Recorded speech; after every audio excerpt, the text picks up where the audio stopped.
Welcome, everyone, to the Golden Age and to the Sanity podcast. I'm Dave Briggs, along with Allison Camerata, and we're very fortunate to be joined by Time economic correspondent Alana Samuels. And Alana, if I say welcome to the Golden Age, it is anything but. It has been a chaotic couple of days and weeks, and the markets have been devastated by what's been transpiring just this day alone. Can you catch us up where we are with the Trump tariffs? Right now, Trump has said he's going to pause the Mexico and Canada tariffs that fell under the USMCA. So we're have another pause for about a month, and who knows what's going to happen after that. We also Now, have a pause for the automakers. why? Why is he pausing? This was his idea. Why is he pausing it now? From the auto side, from what I understand, he got a lot of flack from U.S. automakers saying, "Hey, if you charge us tariffs on the things we're importing, but not on our competitors, we're going to get screwed here." The other part, the Mexico and Canada, I'm not really sure what's going on there. You know, if he really is using this as a negotiating tactic, he negotiated some things, apparently.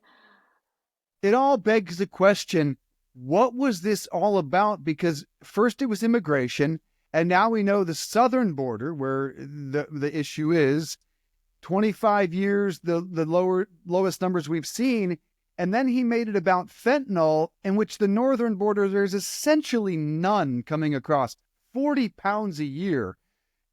And I hate to just add to pile on top of this, most of these negotiations were Trump trade agreements. The USMCA was his. So do we have any idea why he was putting on these tariffs and what he was hoping to accomplish?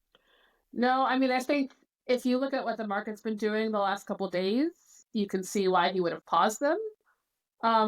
It's possible he just thought this wasn't going to happen, you know, that he'd be able to put them down and U.S. companies would say, okay, we're going to move all our operations back here and change everything. You know, it's not very realistic, obviously, but maybe it was throwing spaghetti at the wall and seeing what happens.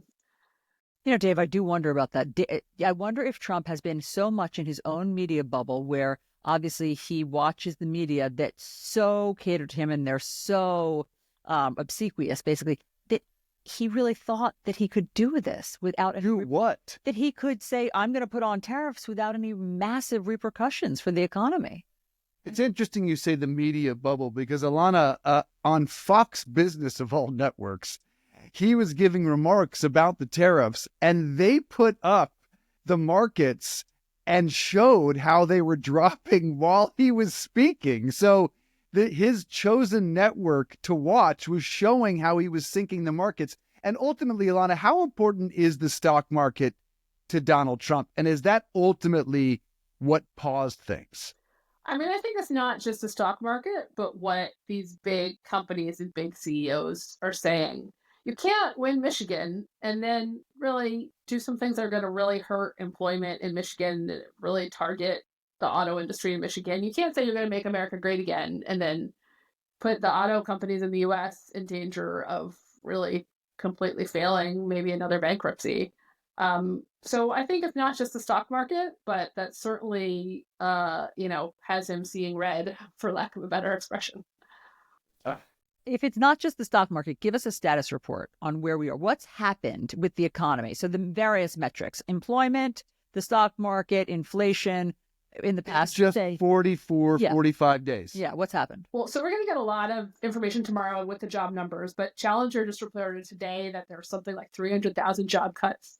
So we're seeing a weakening job market. We're seeing inflation not really do anything. I mean, it's still growing slightly. We're still seeing inflationary pressures. You're seeing the stock market absolutely tank.